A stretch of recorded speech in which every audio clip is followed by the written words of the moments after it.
خودی نەیاران دان بەو ڕاستیەدا دەنێن کە ڕوانگەی کوردبوون و ئەو سیمبولەنەتەوەیانی مێژووی بۆی بەجێهێشتوین بوونەتە ڕەمز و ناسنامە بۆ پارتی هەروەک ئاڵا پێشمەرگە سرودی ڕەقیب نەخشەی کوردستان هەستی کوردبوون ویستی سەربەخۆخوازی هەمیشە پارتی بەوانە دەناسرێتەوە ئەمەش ئەو پەڕیشانازیە بۆ ئێمەی پارتی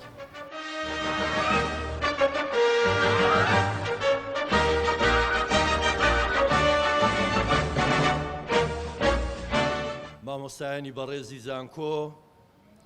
هەڤاڵانم لە ئەنجومەنی سەرکردایەتی پارێزگای سلێمانی و هەڵەبجە قوتابیانی خۆشەویست هەڤاڵانی سنووری لیژنەی ناوچەی ناوەندە ئەکادمیەکان ئەمڕۆ لقی چوار بەختەوەر و شەرەفمەندە کە لە خزمەتتانە زۆر بەخێر بێن سەرسەر و سەرچاو پێم وایە دوای وتارە بە پێز و جوانەکەی کاک دکتۆر ئاری ڕەنگە دەرفەتی قسەکردن بۆ ئێمە کەم مابێ بۆیە ئێمە ئەمڕۆ بە گرنگی ئەزانین تەرکیزمان لەسەر پرسی هەڵبژاردن بێ ئێمە لە ڕۆژانی پێشوش گوتومانەوە ئەم ڕۆژ ئەیڵێینەوە هەڵبژاردن ئەگەر ئامرازێکی زۆر گرنگ بێ بۆ کۆی گۆڕانکاریەکان لە ناو کۆمەلگاکان ئەوە بۆ ئێمە ئامرازێکی زۆر گرنگترە لەبەر ئەوەی تاکو ئێستا ئێمە هەرێمێکین وابەستەین بە دەوڵەتێکەوە کە پێی دەوترێ عێراق لە ساڵی 2005ەوە تاکو ئێستا کاتێک کە دەستوری هەمیشەیی ڕاپرسی دەستوری بۆ کراوە و ئیقرار کراوە بەشێک لەو مادە و بڕگانەی کە پەیوەستە بە ژیانی گشتی ئێمەوە ئەم مادانە پێشێل کراوە بۆ ئەوەی ئەم مادانە بتوانین وەکو مافێکی خوراوی خۆمان دەستەبەر بکەینەوە بۆ ئەوەی بتوانین ئەو مافانەی کە حەقی هاونیشتیمانیانی هەرێمی کوردستانە وەکو خۆی وەربگیرێتەوە پێویستە ئێمە وەکو کورد هەمومان بەیەکەوە یەکدەنگ و یەک هەڵوێز بین کار بکەین بۆ ئەوەی پێگەی کورد لە بەغا بەهێز بێ ئێمە لێرەوە پەیاممان بۆ هەموو لایەنە سیاسیەکانی هەرێمی کوردستانە تکایە با هەمومان بەرپرسانە بیر لە بەرژەوەندی باڵای نیشتیمان و نەتەوەکەمان بیر لە بەرژەوەندی باڵای هەرێمەکەمان بکەینەوە باچیتر هەرێم و هاونیشتیمانیەکان و استراتیژی نیشتیمانی و نەتەوەیمان نەکەین بە قوربانی بەرژەوەندیە حزبیەکان و بەرژەوەندیە زۆر بچووک و بێکەڵکەکان ئێمە هەمومان دەبێت پرۆژە بین بۆ خزمەتی نیشتیمان بۆ خزمەتی نەتەوە فەلسەفەی دروستبوونی پارتی سیاسی ئەوەیە کە پارتی سیاسی پرۆژەیە لە پێناو خزمەتی نیشتیمان و نەتەوەکەی با ئێمە لەم فەلسەفەیە لا نەدەین هەڤاڵانی خۆشەویست جەماوەری پارتی ئەگەر لایەنە سیاسیەکانی تر دەرک بەم بەرپرسیارەتیە نەکەن تکایە با ئێمە وەکو جەماوەر و وەکو ئەندام و کادر و لایەنگرانی پارتی جارێکی تر ببینەوە بە پرۆژە بۆ خزمەتی نیشتیمانەکەمان بۆ خزمەتی نەتەوەکەمان ئێمە جارێکی تر پرۆژە بین بۆ ئەوەی سەری بەرزی هەموو هاونیشتیمانیانی کوردستان لە لووتکەی شاخە بەرزەکانی کوردستان بەرزتر بێڵینەوە با ئێمە پرۆژە بین بۆ ئەوەی مۆدێلی جوانتر بێنینە ئاراوە با ئێمە پرۆژە بین بۆ ئەوەی کار بکەین لە پێناو یەکریزی نیشتیمانی با ئێمە پرۆژە بین بۆ ئەوەی کار بکەین لە پێناو ئاشتەوایی کۆمەڵایەتی لە پێناو ئارام ڕاگرتنی ژیان و ژیاری هەموو لایەکمان ئێمە جەنابی سەرۆک بارزانی خۆتان دەزانن ئامۆژگاری کردین کە ئێمە لە بانگەشەی هەڵبژاردن تەنها و تەنها کار لەسەر ئەو خەرمانە خەبات و تێکۆشان و مێژۆ پڕسەروەرەی خۆمان بکەین کە لە ڕابردوو هەمان بووە و ئێستا هەمانە و شەرەفمەندین بۆی کە استراتیژێکی تۆکمەی زۆر بەهێز و زانستی و واقعیشمان بۆ ئایندەی خۆمان و بۆ خاک و نیشتیمانەکەمان هەیە با ئێمە لەم خەرمانە پڕبەرەکەتەی خۆمان بانگەشەی هەڵبژاردن بکەین با وەکو هەندێک لە لایەنەکانی تر نەبێ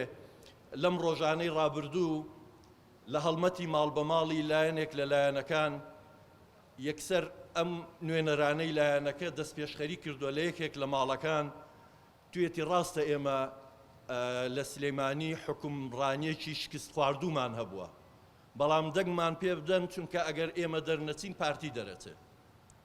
خاوەن ماڵەکەش پێی وتووە ئەگەر ئێوە مۆدێلێکی حکومڕانی شکست خواردوون ئێمە دەزانین پارتی مۆدێلێکی سەرکەوتوی حکومڕانیە بۆیە دەنگی ئێمە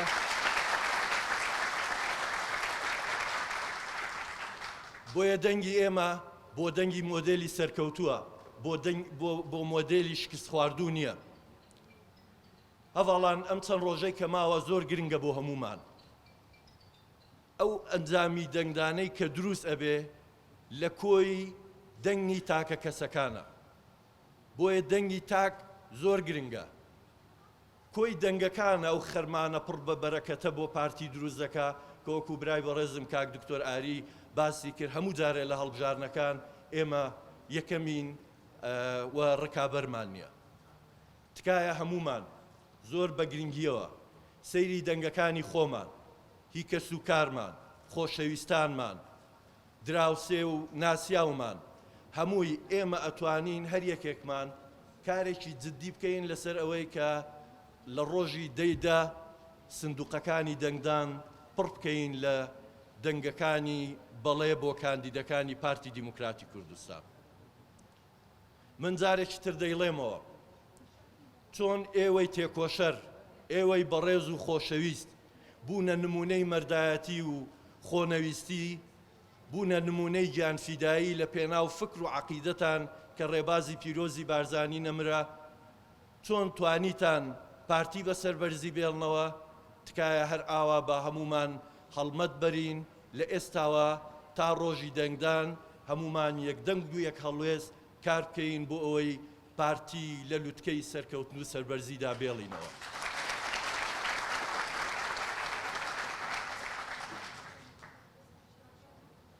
تکای من ئەوەیە جارێکی تر نەک تەنها دەنگی خۆمان و کەس و کارمان ئەو دەنگە خۆڵەمێشیانەشی کە لە زانستی هەڵبژاردن زۆر بە گرنگیەوە سەیری دەکرێت تکایە بە هەمومان کار لەسەر بەدیهێنان و بەدەستهێنانی ئەم دەنگانە بکەین من دڵنیام ئەگەر ئێمە چۆن لە ڕابردوو تێکۆشاوین و بە تایبەتی پارتیەکانی سلێمانی چۆن بوون بە نمونەی سەربەرزی و خۆڕاگری ئەگەر ئاوا بەردەوام بین من دڵنیام لەوەی کە گرەومان تەنها و تەنها لەسەر سەرکەوتنە و ئەبێ سەرکەوین و سەرکەوین هەڤاڵانی بەڕێز خۆتان دەزانن دەنگدانی ئەمجارە جیاواز لە هەڵبژارنەکانی پێشووتر هەموو عێراق یەک بازنەی هەڵبژاردن بوو پێشتر عێراق بوو بە 18 بازنەی هەڵبژاردن لەسەر ئاستی پارێزگاکان ئێستا ئەم بازنانە بچووکتر و ورتر کراوەتەوە و دەنگدان بە کیانی سیاسی دەنگدانە بە کاندیدەکەی بۆیە ئێمە لە بازنەی یەک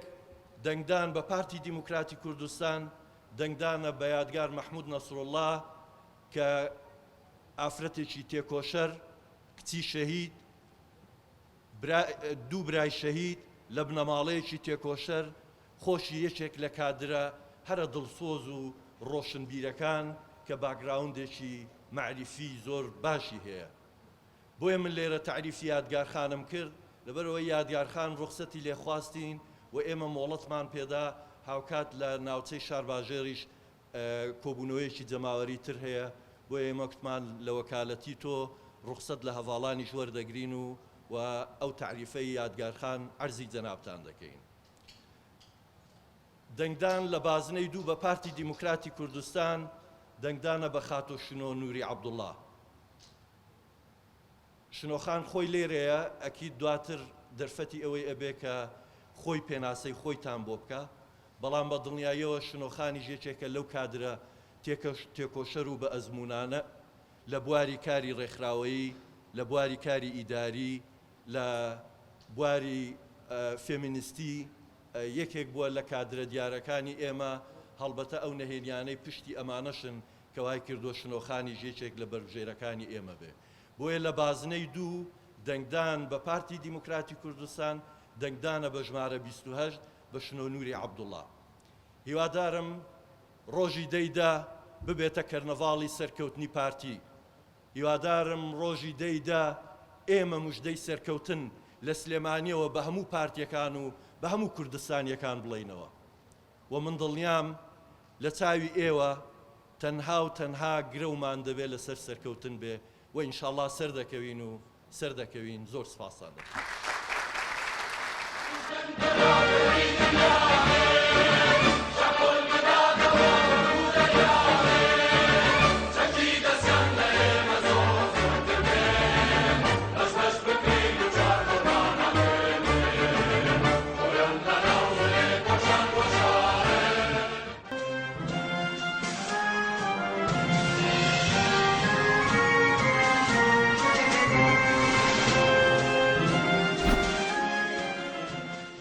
کاتتان باش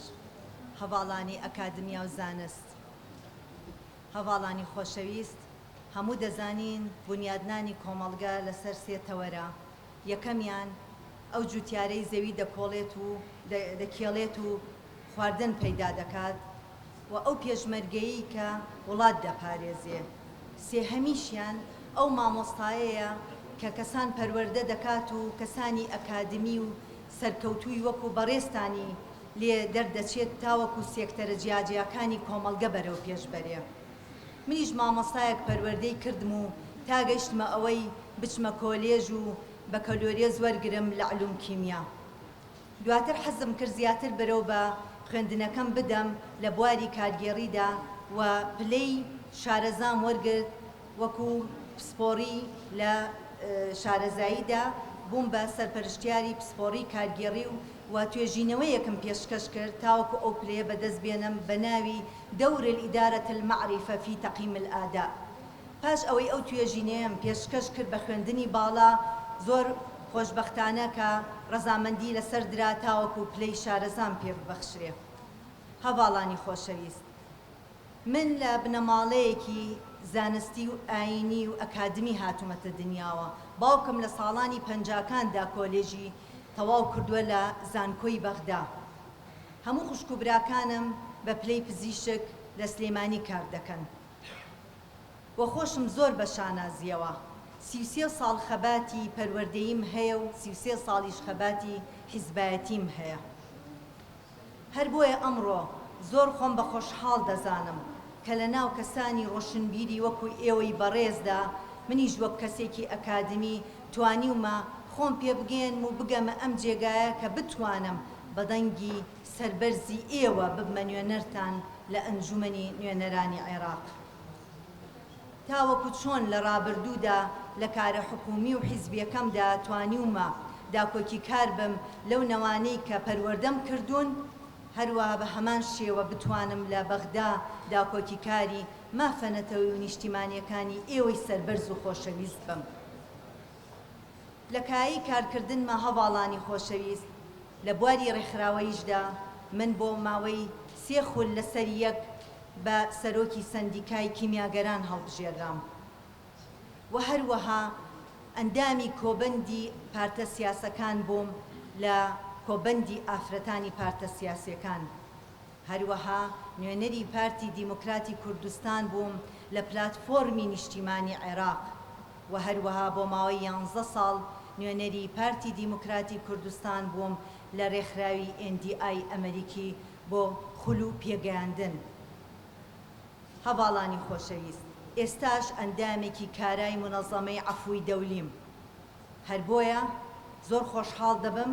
ئەگەر ئێوەی بەڕێز و خۆشەویست متمانەم پێ بکەن و بەدەنگە بەرزەکان و زوڵاڵەکانی ئێوەی پارتی من بچمە بەغدا و ببمە نوێنەری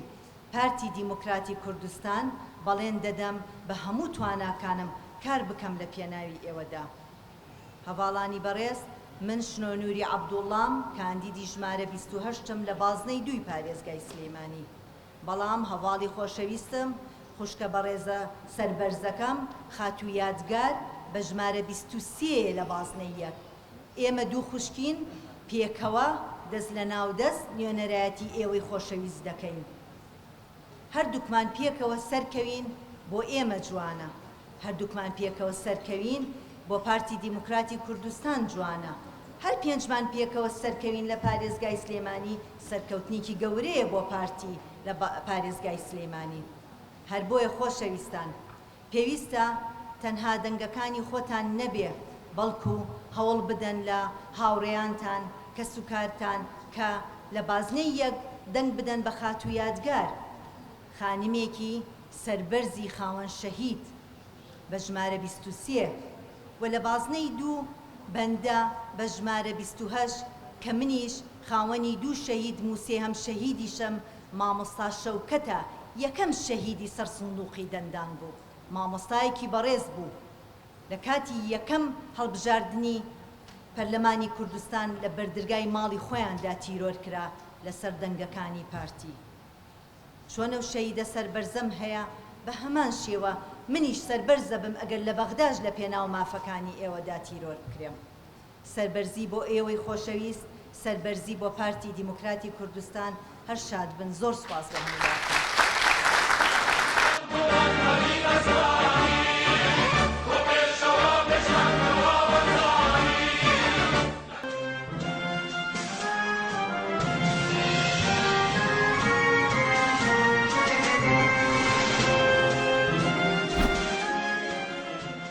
ئەو کارگەلێک هەن کە وا لە ئێمە بکە کە دەنگ بین بە بەربژێنانی پارتی دیموکراتی کوردستان ئەگەر ئاوڕێک لە مێژووی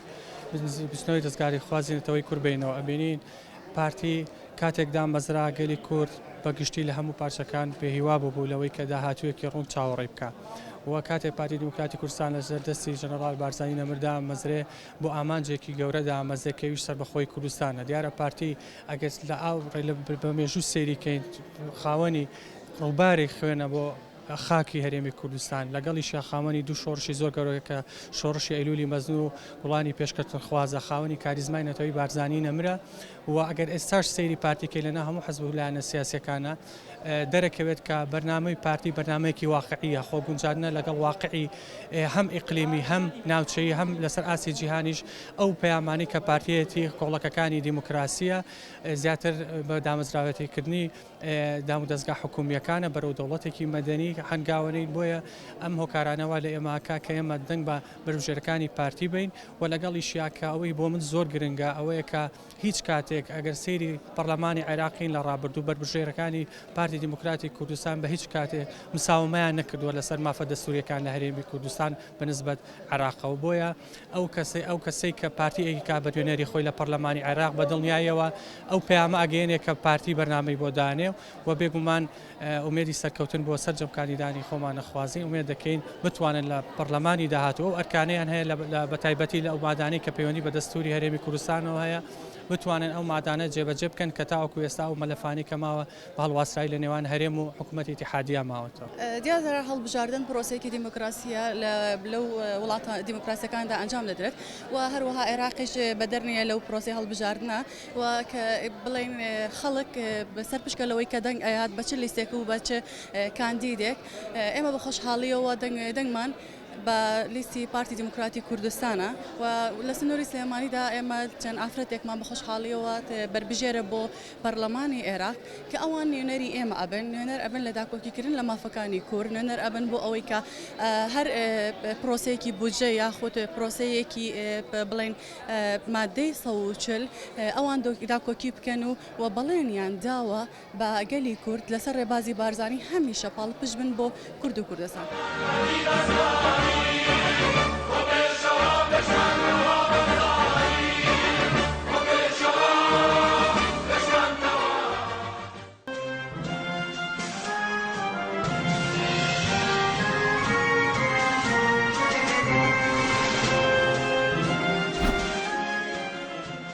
من وەکو خوشکی شەهیدێک بە شانازیەوە دەنگ بە پارتی دیموکراتی کوردستانە دەم چونکە دڵنیام دادپەروەرە چونکە دڵنیام کەوەی کە توانێ مافەکانم بۆ بەدەست بێنێ و مافی کەسوکاری شەهیدان بەدەست بهێنێ دڵنیام کە داکۆکارە بێ لە مافەکانی گەلی کورد. دەنگمان بۆ کاندیدانی پارتی دیموکراتی کوردستانە لە پارێزگای سلێمانی بۆ بەدەستهێنانی مافەڕەواکانی گەلی کورد بۆ دروستکردنی یەکڕیزی نێوماڵی کوردی لە نێو ئەنجومەنی نوێنەرانی عێراق بە دڵنیاییەوە بە هەموو توانایەکمان و پشتیوانی خۆمان بۆ ئەو کاندیدانە دەردەبڕین کە پێیان دەوترێت کاندیدانی جەنابی سەرۆک بڕیاریان داوە ئەم کادرە دڵسۆز و بە ئەمەکانەی ڕێبازی پیرۆزی بارزانی لە شاری سلێمانیدا دەست بەکار بن و بانگەشەی خۆیان بکەن. سپاس بۆ دەرفەتەکە، پێمان باشە داوا لە هەموو خەڵکی سلێمانی و هەموو خەڵکی هەرێمی کوردستان بکەین کە دەنگی خۆیان بۆ کاندیدانی پارتی دیموکراتی کوردستان بێت بۆ دروستکردنی یەکڕێزی نێوماڵی کورد. وەکو دەنگدەرێک دەنگی من بۆ بەربژێرەکانی پارتی دیموکراتی کوردستانە، هیوادارم ئەوانیش داکۆکی کارێکی سەرسەخت بن بۆ گەلی کورد و کوردستان. هیوادارم مافی گەلی کورد بەدەست بێنن، هیوای سەرکەوتنیان بۆ دەخوارد. لە پێناو پاراستنی قاوارەی هەرێمی کوردستان و ناوی کورد دەنگێن بە کاندیدەکانی پارتی دیموکراتی کوردستان بە شانازیشەوە.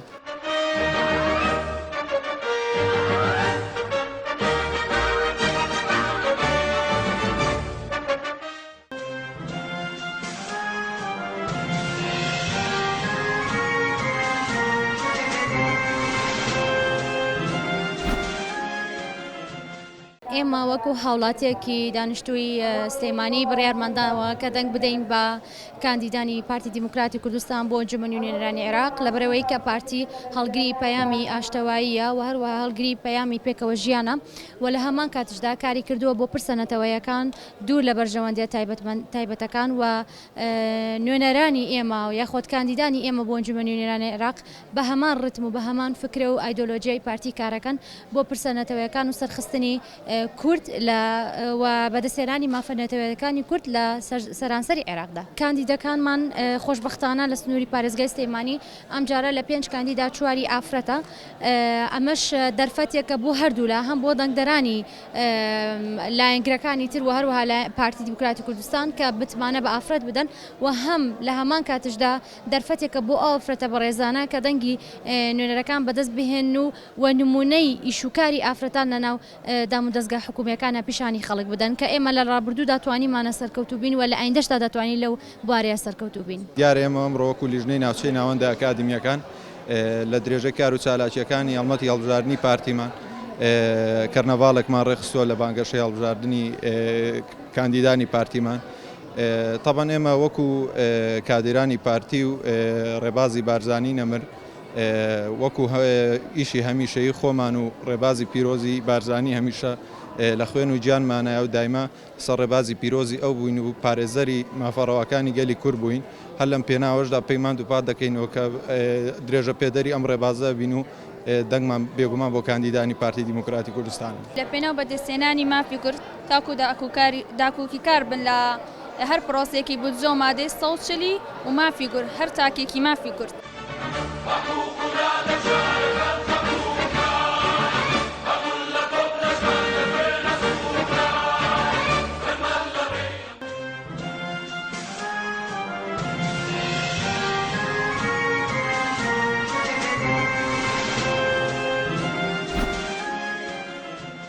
ئەمڕۆ ئێمە وەک لیژنەی ناوچەی ناوەندە ئەکادمیەکان کۆبوونەوەیەک ئەنجام دەین، کۆبوونەوەیەکی جەماوەری ئەنجام دەین بۆ پاڵپشتیکردن و سەرخستنی کاندیدەکانی پارتی دیموکراتی کوردستان لە بازنەی 1 و 2 سلێمانی. ئێمە دڵنیاین لە هێزی جەماوەری خۆمان وەک پارتی دیموکراتی کوردستان. ئەوەی لێرە ئەمڕۆ حەزوریە بڕیتە لە مامۆستایان و قوتابیانی زانکۆ لە ڕابردووە هەمومان ئاگادارین کە مامۆستایان و قوتابیانی زانکۆ پشکی بەرچاویان هەبووە لە قەبات و لە قوربانیدان. هەر لە ڕابردوو لە 47 ساڵ پێش ئێستا ئاگادارین کە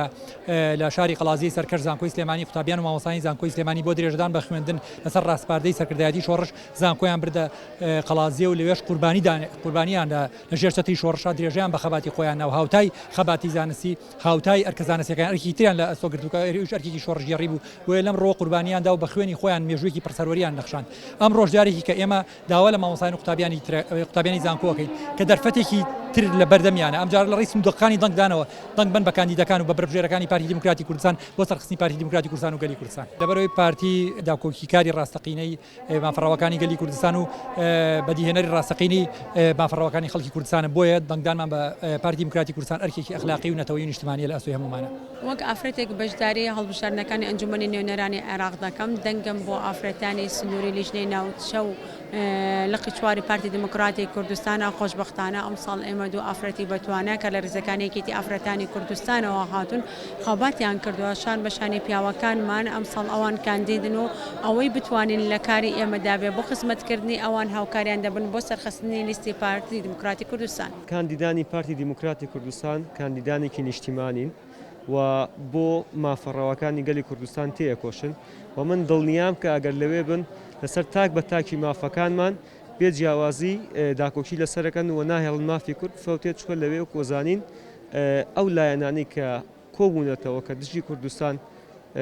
ئەوانیش بەشی خۆیان سیاست دەکەن ئێمە لێرە ئەو کاندیدانە هەوڵ ئەیەن هەمویان بەیەکەوە وەکو یەک دەنگ مافەکانمان پارێزن بۆیە بەلای من ئەو کاندیدانە زۆر جێگەی متمانن و وەکو خۆم متمانەی منیان وەرگرتووە و پشت بەخوا دەنگیان پێیە.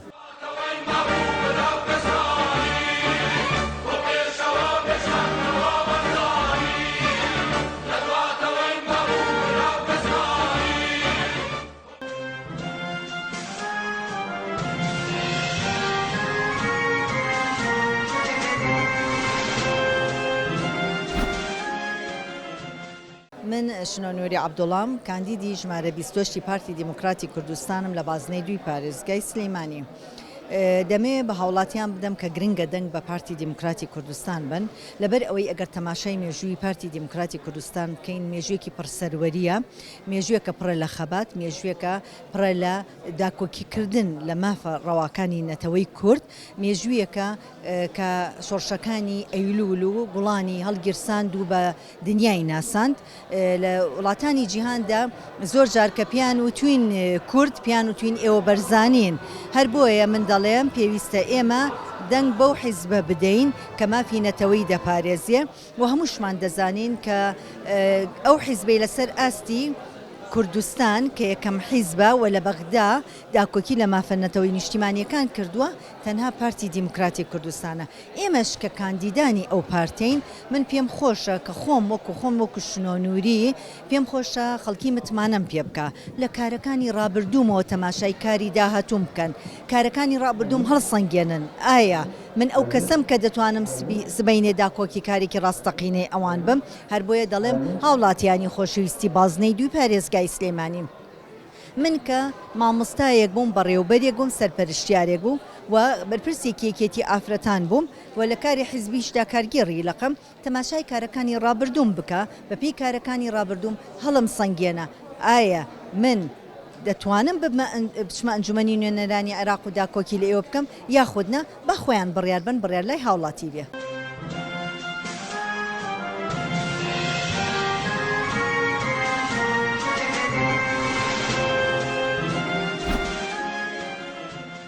جۆم لە دەنگی ڕادیۆی پێشمەرگەیە گرت کە هاواریە کرد سڵاو لە پارتی دیموکراتی کورد ئەو پارتەی ئاڵای شۆڕشی هەڵکرد. من لە مەملەکەتی دەنگەوە هاتووم جۆم لە دەنگی ئێوەیە کە چۆن ئەم شارەتان پڕ کردووە لە دەنگ گۆژەیە دەنگەداتەوە ئەزمەڕە دەنگەداتەوە. دەنگی ئێوە دەنگی نەڕەی شێرە، دەنگی قاسپەی کەوە. دەنگتان دەنگی تەقاندنی گوێچکەی نەحەزانە، بیتەقێنن کڕیان کەن کاسیان کەن.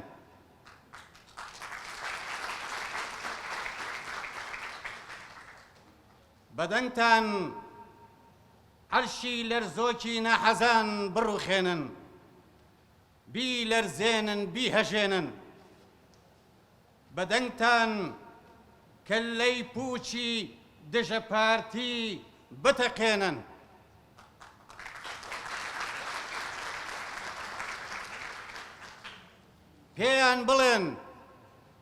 پێیان بڵێن ئەی ڕەقیب هەر ماوە قەومی کورد زوبان نایشکێنێ دانەری تۆپی زەمان.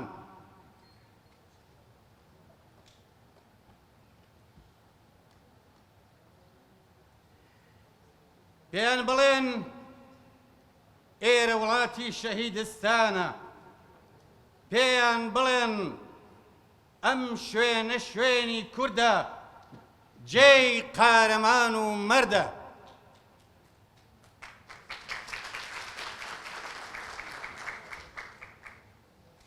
لە بڵندگۆکەی کاک ئەحمەدی شێخەوە پێیان بڵێن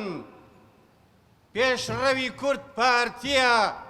سەرۆکمان بارزانیە.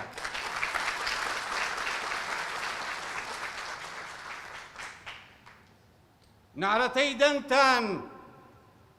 با بگاتە بڵندگۆکەی شێخی چۆلی، سەنگەر بۆ هیچ دەنگێکی نەشاس چۆڵ نەکەن. مێژوو شاهیدە، مێژوو شاهیدە کە دەنگ دلێرن، ناچەمێن، ناکەون، خۆڕاگرن. هەواڵانم ڕۆژێکە و ئەمڕۆ بۆ چارڕێژی هەر برینێک با دەنگتان چارەسەر بێت، دەنگتان با عەسای دەستی بە ساڵات جوان بێت. ئامان ئامان نەیڵن بکەوێت. دەنگتان با نانی هەژاران بێت، نەیڵن برسی بن. با دەنگتان سرودەکەی کازیوەی دەمبەیان بێت، با دەنگتان دەنگی 5,000 پەپولەی هەڵەبجە بێت، با دەنگتان دەنگی شوان بێت. کینام کینام. هەواڵانم ماڵ بە ماڵ، کۆڵان بە کۆڵان، جادە بە جادە بکەنە مەکۆی بانگەشە، بۆ دەنگی حەق و ڕاستیەکانتان هاوارکەن، هاوارکەن. تۆ شارەزا و ڕێپیشەندەری لاوانی، بۆ پێشەوە پێشمان کەوە بارزانی.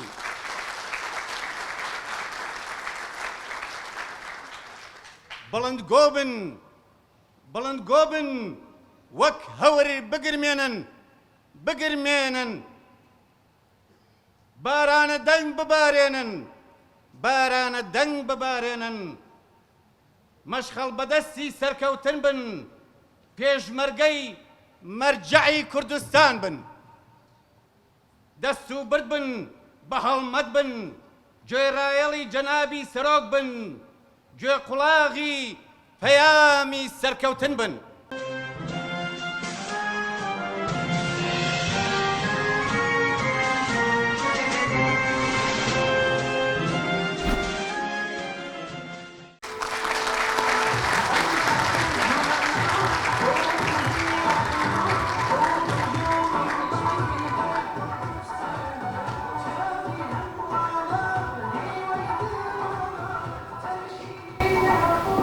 پارێزەرێک دەنگم بۆ پارتی دیموکراتی کوردستان.